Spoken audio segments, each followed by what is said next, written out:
અને હવે જોઈશું સમાચાર વિસ્તારથી।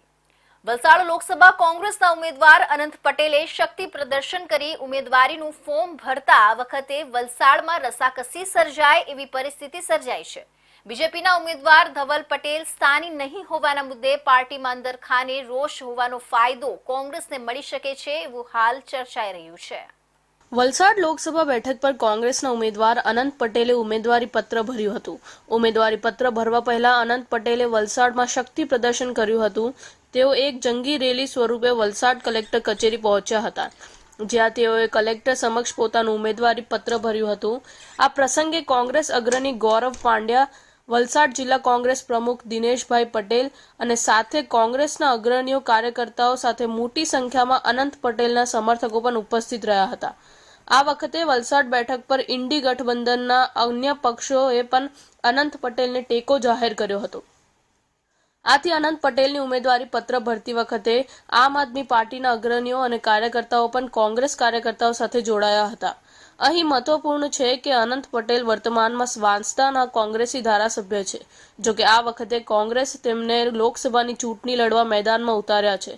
અનંત પટેલની સમગ્ર દક્ષિણ ગુજરાતના આદિવાસી વિસ્તારોમાં એક આક્રમક છબી ધરાવતા અગ્રણી આદિવાસી નેતા તરીકે તેમની ગણના થાય છે અને તેમના સમર્થકોનો પણ એક અલગ વર્ગ છે। વલસાડ બેઠક પર કોંગ્રેસ અનંત પટેલ અને ભાજપ ઉમેદવાર ધવલ પટેલ વચ્ચે બરાબરીનો પ્રતિષ્ઠા ભર્યો જંગ ખેલાશે।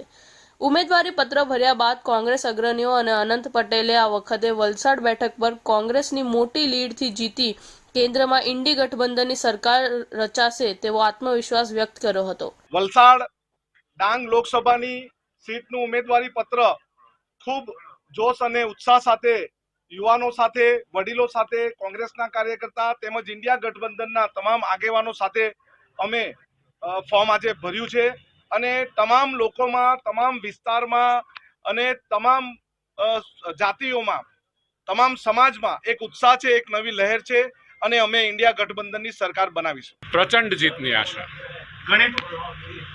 ગણિત બહુ સિમ્પલ છે કે ભાજપની સામે અને નરેન્દ્ર મોદીની સરકારની સામે જે અત્યારે અસંતોષ છે એમાં ખાસ કરીને બેરોજગારી અને મોંઘવારી, આ બે જે મુદ્દાઓ છે એ સમાજના તમામ વર્ગને કનડગત કરી રહ્યા છે, ખૂબ હેરાન કરે છે।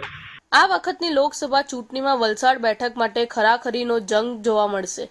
આ વખતે બંને પક્ષના ઉમેદવારોએ પોતાની જીત નિશ્ચિત હોવાનો દાવો કર્યો છે, તો બીજી તરફ અત્યાર સુધીની ઇતિહાસ પર નજર કરીએ તો આ વલસાડ બેઠક પર જે પાર્ટીના ઉમેદવાર જીત્યા હોય કેન્દ્રમાં એ જ પાર્ટીની સરકાર બનતી આવી હોય। બંને પાર્ટી માટે આ બેઠક જીતવી સરકાર બનાવવા માટે ખૂબ જરૂરી સાબિત થશે। તો સંઘ પ્રદેશમાંથી અપક્ષ તરીકે ઉમેદવારી નોંધાવનારા ઉમેદવારે અનોખી રીતે જનતા પાસેથી ફંડ ઉઘરાવી પોતાનું ઉમેદવારી પત્ર ભર્યું હતું। આ સમયે વધુમાં તેઓએ એકઠા થયેલા રોકડા રૂપિયા અને સિક્કા અને નોટોને ટોપલામાં ભરી માથે ટોપલું ઉપાડી ડિપોઝિટ માટેની રકમ રજૂ કરી હતી। રાજ્યના પડોશમાં આવેલા સંઘ પ્રદેશ દમણ દીવ લોકસભા બેઠક પર ઉમેદવારી પત્રો ભરવાના સિલસિલો ચાલી રહ્યો છે। અત્યાર સુધી ભાજપના ઉમેદવાર લાલુભાઈ પટેલે ઉમેદવારી પત્ર ભર્યું છે, જો કે એક અપક્ષ ઉમેદવારે અનોખી રીતે ઉમેદવારી પત્ર ભર્યું છે। આ બેઠક પર ઉમેશ પટેલ નામના એક અપક્ષ ઉમેદવારે લોકો પાસે ફંડ ફાળો ઉઘરાવી અને એકઠા થયેલા રોકડા રૂપિયાના સિક્કા અને નોટોને ટોપલામાં ભરી માથે ટોપલું ઉપાડી ચૂંટણી અધિકારી સમક્ષ રજૂ કરી અને ડિપોઝિટ તરીકે જમા કરાવ્યા હતા। ઉમેશ પટેલ દમણના યુથ એક્શન ફોર્સ નામની એક સંસ્થાના પ્રમુખ છે અને આ પ્રદેશમાં જાણીતો યુવા ચહેરો છે। 2019માં પણ દમણ બેઠક પર ભાજપના અને કોંગ્રેસના ઉમેદવારોની સામે તેઓએ ઉમેદવારી કરી હતી। આથી આ બેઠક પર ત્રિપાંખીયો જંગ ખેલાયો હતો, જેમાં ઉમેશ પટેલને 24% જેટલા મત મળ્યા હતા અને આ વખતે પણ તેઓએ અપક્ષ ઉમેદવારી કરી છે। જો કે આ વખતે તેઓએ આ ચૂંટણી લડવા ઘરે ઘરે ફરી અને લોકો પાસે ફાળો ઉઘરાવ્યો હતો। હાથમાં ફાળો ઉઘરાવવાનો ગલ્લો લઈ અને તેઓ ઘર ઘર ફર્યા હતા અને લોકો પાસે ચૂંટણી લડવાના આશીર્વાદ રૂપે એક રોકડા રૂપિયા ફાળા તરીકે આશીર્વાદ માંગ્યા હતા। આથી ઉમેશ પટેલને લોકો તરફથી પણ સારો પ્રતિસાદ મળ્યો છે, જેના ભાગરૂપે તેમને લોકો પાસેથી 63,000થી વધુ રૂપિયાનો ફાળો મળ્યો હતો। લોકો પાસેથી મળેલા આ ફાળાને એક ટોપલીમાં ભરી તેઓએ એક સભા સંબોધી હતી અને ત્યારબાદ લોકો પાસેથી મળેલા ફાળા ભરેલી ટોપલીને ઉમેશ પટેલ અને તેમના પરિવારના સભ્યોએ માથા પર રાખી દમણ કલેક્ટર કચેરી જઈ ચૂંટણી અધિકારી સમક્ષ તે રજૂ કરી અને ઉમેદવારી પત્ર ભર્યું હતું. ઉમેદવારી પત્ર ભરવા તેઓએ ડિપોઝિટ તરીકે એક રૂપિયાના 4,000 સિક્કા અને નોટો મળી 25,000 રૂપિયા ડિપોઝિટ તરીકે ભરી અને ઉમેદવારી પત્ર ભર્યું હતું. આમ આ બેઠક પર આ વખતે ઉમેશ પટેલની અપક્ષ ઉમેદવારીને કારણે દમણ દીવ લોકસભા બેઠક પર ત્રિકોણીય જંગ ખેલાઈ રહ્યો છે. આથી ગઈ વખતે પણ ઉમેશ પટેલે અપક્ષ ઉમેદવારી કરી ભાજપ કોંગ્રેસના રાજકીય સમીકરણો બગાડ્યા હતા અને આ વખતે તેઓ ઘરે ઘરે જઈ અને ઉઘરાવેલા પૈસાની ડિપોઝિટ ભરી અને ચૂંટણી લડી રહ્યા છે. આથી આ વખતે પણ ઉમેશ પટેલ ભાજપ અને કોંગ્રેસ ઉમેદવારો માટે માથાનો દુખાવો સાબિત થઈ શકે છે. આમ લોકો પાસેથી ઉઘરાવેલા ફાળા દ્વારા ચૂંટણી લડી રહેલા ઉમેશ પટેલની ઉમેદવારી સમગ્ર પ્રદેશમાં ચર્ચાનું કેન્દ્ર બની છે. હું એટલું જ કહીશ કે હું તમારો કેન્ડિડેટ છું, તમારો ઉમેદવાર છું. આપ સૌ જાણો જ છો કે આપણે જ્યારે લોકભાગીદારીથી લડી રહ્યા હોય ત્યારે મારે એટલું વસ્તુનું જરૂર ભાન છે કે હું લોકોના પસીનાના પૈસાથી ચૂંટણી લડી રહ્યો છું. લોકોએ મને ઘણી બધી આશા અને અપેક્ષાઓ લઈને અને ઘણી બધી ઉમેદો સાથે દુઆ કરીને પૈસા આપેલા છે અને એ જ પૈસાથી જ્યારે મેં નામાંકન ભર્યું હોય ત્યારે મારી જવાબદારી બની જાય છે કે આ લોકોની દરેક આશાઓ અને અપેક્ષાને પૂરી કરું. સંઘ પ્રદેશમાંથી અપક્ષ તરીકે ઉમેદવારી નોંધાવનાર ઉમેશ પટેલે લોકોના સમર્થન અને તેઓ દ્વારા આપવામાં આવેલી સહાય એક અલગ પ્રકારે લોકો સમક્ષ રજૂ કરી નવી શરૂઆત કરી છે, જેને લોકોને વધાવી પણ લીધી છે. ભાજપના સુરત લોકસભા બેઠકનો ઉમેદવાર મુકેશ દલાલ દ્વારા ઉમેદવારી પત્ર ભરવામાં આવ્યું હતું. ઉમેદવારી પત્રમાં તેમણે પોતાના શૈક્ષણિક લાયકાતથી લઈને જંગમ સ્થાવર મિલકતોનું વિવરણ આપ્યું છે. પોતાની કરોડોની મિલકત એમણે જાહેર કરી છે. સુરત લોકસભાના ભારતીય જનતા પાર્ટીના ઉમેદવાર દ્વારા ભરવામાં આવેલા ઉમેદવારી પત્રમાં પોતાની પાસે રહેલી મિલકતોથી લઈને તમામ બાબતોની વિગતો આપવામાં આવી હતી, જેમાં અંદાજિત 7.69 કરોડની જંગમ મિલકત હોવાનું જણાવવામાં આવ્યું છે. તેમજ સ્થાવર મિલકતમાં 10.8 કરોડની સંપત્તિ બતાવી છે. પોતાની પાસે અને તેમની પત્ની અન્ય સંયુક્ત કુટુંબમાં જે સંપત્તિ છે તેની વિગતો આપવામાં આવી છે. ભાજપના ઉમેદવાર મુકેશ દલાલ દ્વારા જે એફિડેવિટ રજૂ કરવામાં આવી છે તેમાં પોતાની પાસે અને પત્નીની પાસે જે ઘરેણા છે તેની પણ વિગત આપવામાં આવી છે. અંદાજે પતિ પત્ની પાસે જે સોના ચાંદીના તેમજ અન્ય કિંમતી ઝવેરાતો છે તેની કિંમત 32.78 લાખ થવા જાય છે. તેમજ અલગ અલગ મ્યુચ્યુઅલ ફંડમાં લાખો રૂપિયાનું રોકાણ કર્યું છે. શેર બજારમાં પણ અલગ અલગ કંપનીઓમાં રોકાણ કર્યા હોવાનું જણાવવામાં આવ્યું છે. આમ સુરત લોકસભા ચૂંટણીમાં ભાજપના ઉમેદવાર કરોડપતિ હોવાનું સામે આવ્યું છે. રામનવમીનો તહેવાર દેશભરમાં ધામધૂમથી ઉજવવામાં આવી રહ્યો છે. આ રામનવમીના તહેવારને લઈને આખો દેશ રામના આનંદમાં જોવા મળી રહ્યું છે. ભગવાન શ્રી રામના દર્શન કરવા માટે દેશના અલગ અલગ ખૂણેથી લોકો આજે અયોધ્યા પહોંચી રહ્યા છે. બીજી તરફ અયોધ્યાના હનુમાનગઢીના મહંત રાજુદાસજી મહારાજ રામનવમીના તહેવાર માટે સુરત પહોંચી ગયા છે.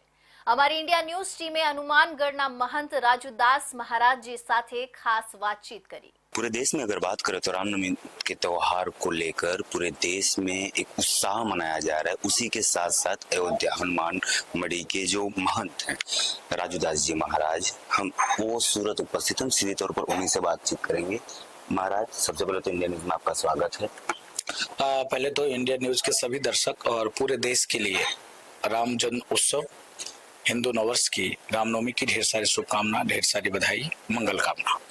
आप सूरत आए हैं इस बार रामनवमी को लेकर, क्या कुछ कहेंगे इस पर्व को लेकर? पहले तो मैं सूरत के सभी उन सनातनी हिंदू शेरों के लिए मंगल कामना करता हूँ, धन्यवाद देता हूँ और आभार व्यक्त करता हूँ हम उमेश तिवारी जी का कि उमेश तिवारी जी ने आयोजन कल रामनवमी के पावन पर्व पर पूज्य स्वामी आंजनेय दास जी महाराज और उनके परिकर उनके शिष्य के द्वारा आयोजन है और उसमें आने का अवसर मिला, अच्छा लगा. उसके पहले अभी कुछ भक्तों से मिलने का अवसर मिला.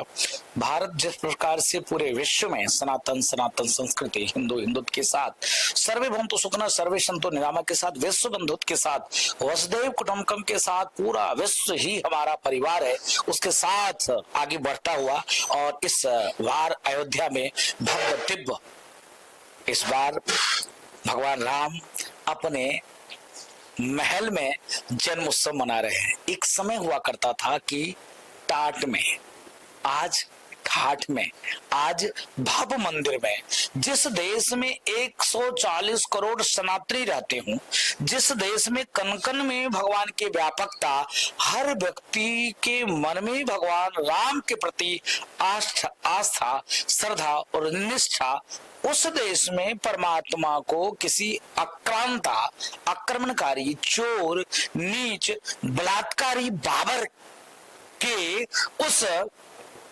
प्रकोप झेलना पड़े तो ये दुर्भाग्य की बात थी। लेकिन आभार व्यक्त करता हूँ 140 करोड़ सनातनियों राम भक्तों का गर्व से उस बाबरी ढांचे को ध्वस्त करके और भव्य दिव्य नव मंदिर का निर्माण में इन सभी का योगदान सहयोग है। तो इस रामनवमी के पावन पर्व पर सूरत में कार्यक्रम में आने का अवसर तिवारी जी के माध्यम से मिला है, उनके लिए मंगल कामना। और मैं निवेदन करूंगा आपके चैनल के माध्यम से, गर्व से कहो हम हिंदू हैं, हिंदू सदैव सबका सम्मान करता है। हम चादर और फादर के चक्कर में पड़ने का नहीं, क्या चादर और फादर के चक्कर में पड़ने का नहीं।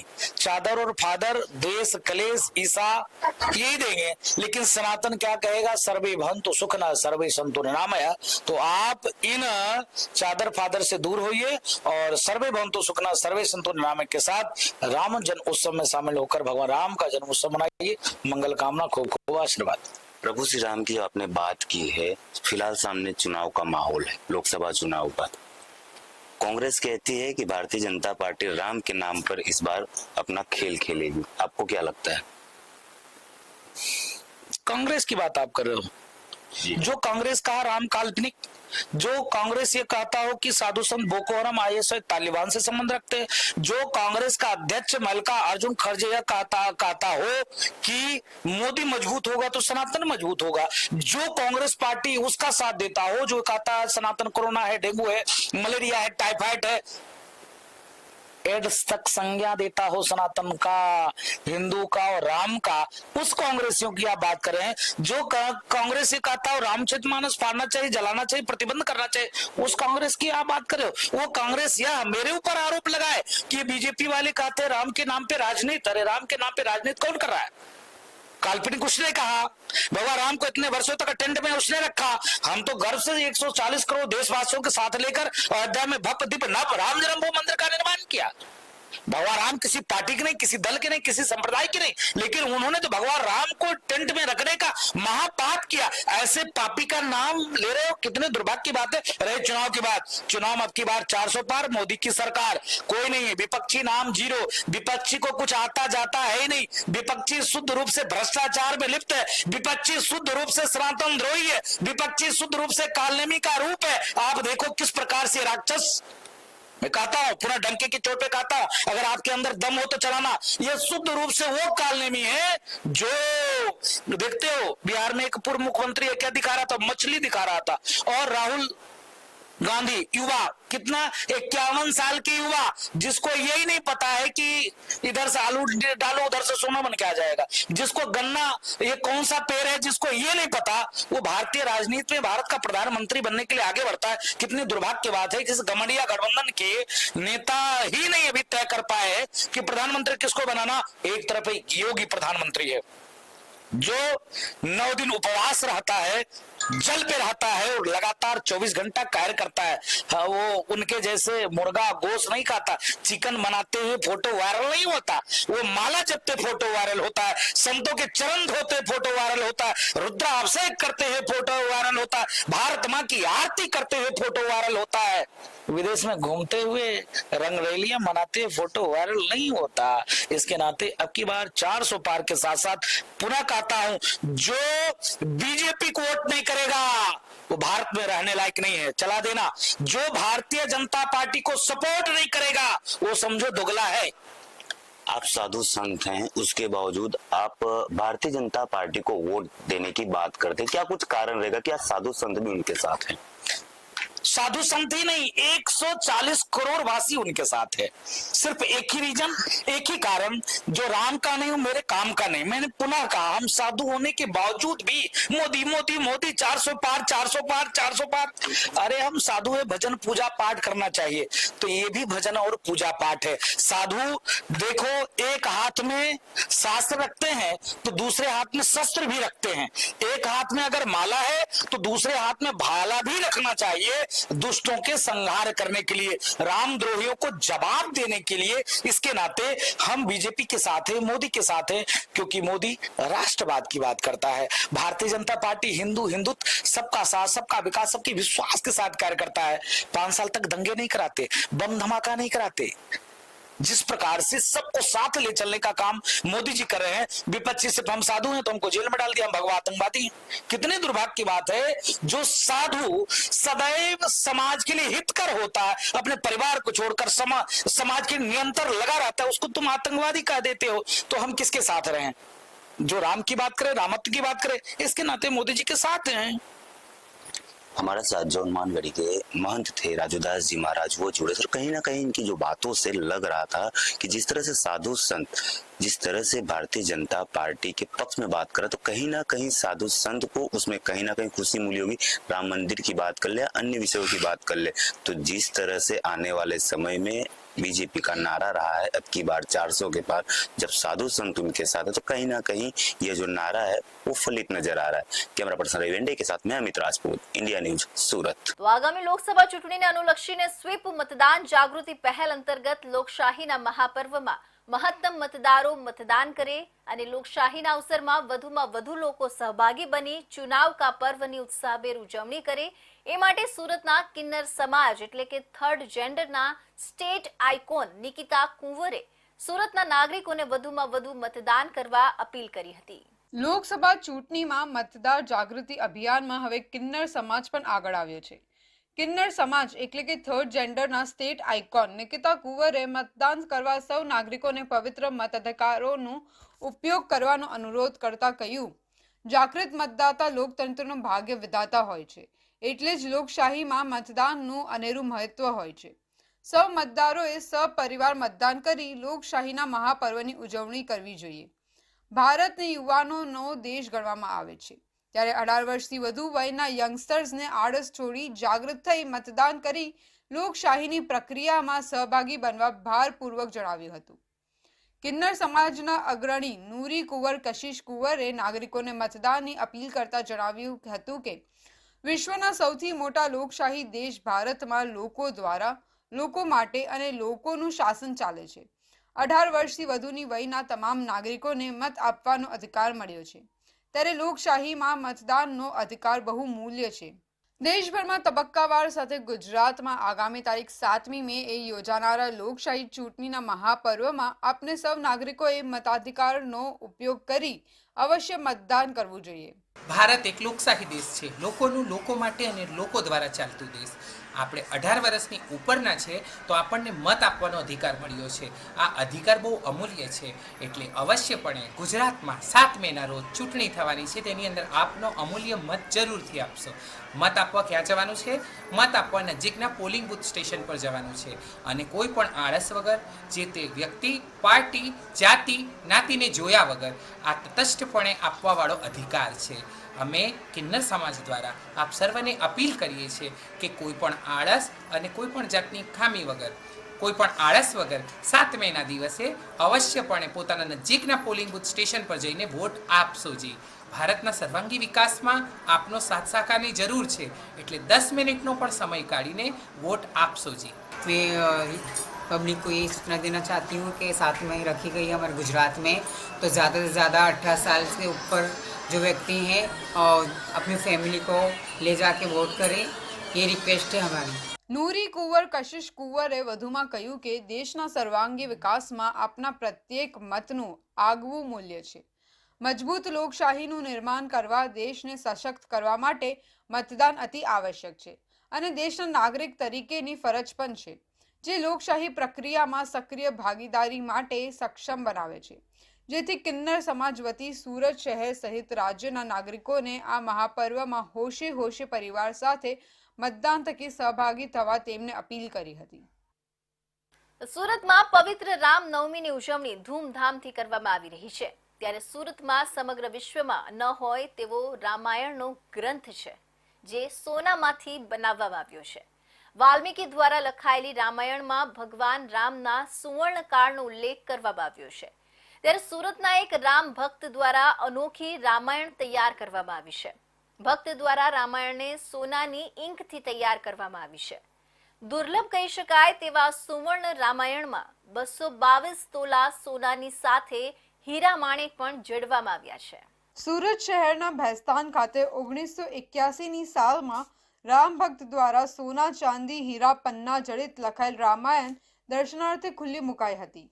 જે રામાયણ 222 તોલા સોનાની ઇંકથી રામ ભક્ત રાજેશભાઈના દાદા રામભાઈ ભક્તા દ્વારા લખવામાં આવી હતી.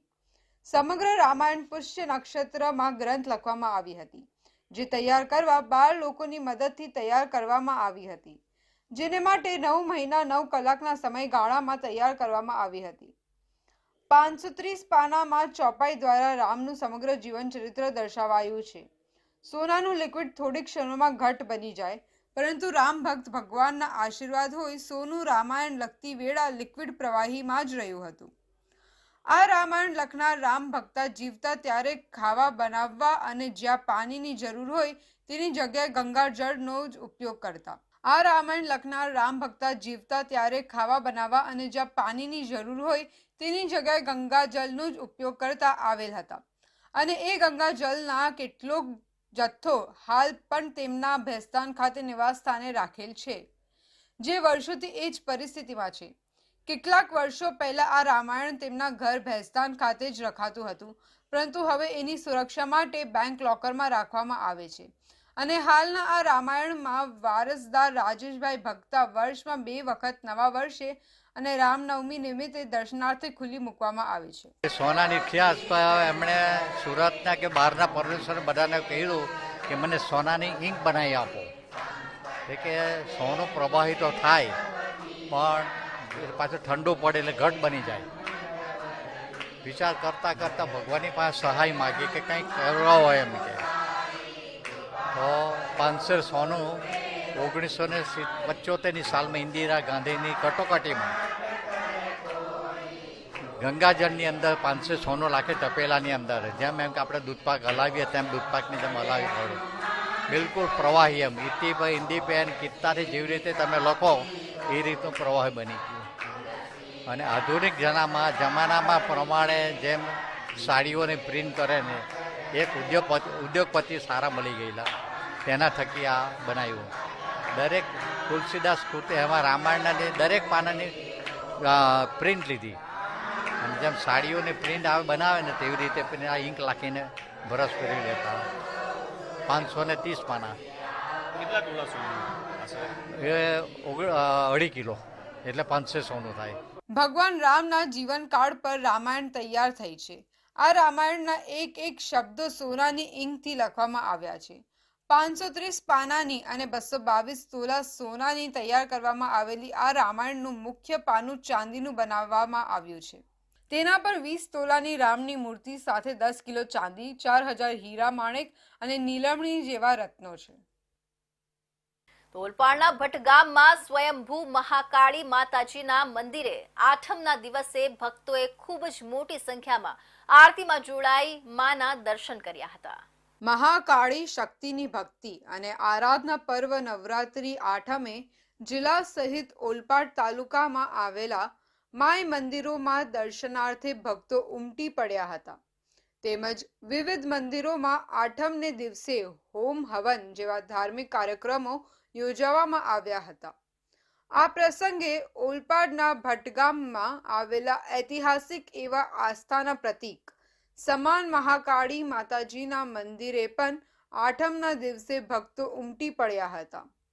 મંદિરમાં સાંજે આરતી યોજાઈ હતી, જેમાં ઉપસ્થિત સૌ કોઈ ભક્તોએ માતાજીની આરતી કરી માતાજીના દર્શન કરી ધન્યતા અનુભવી હતી.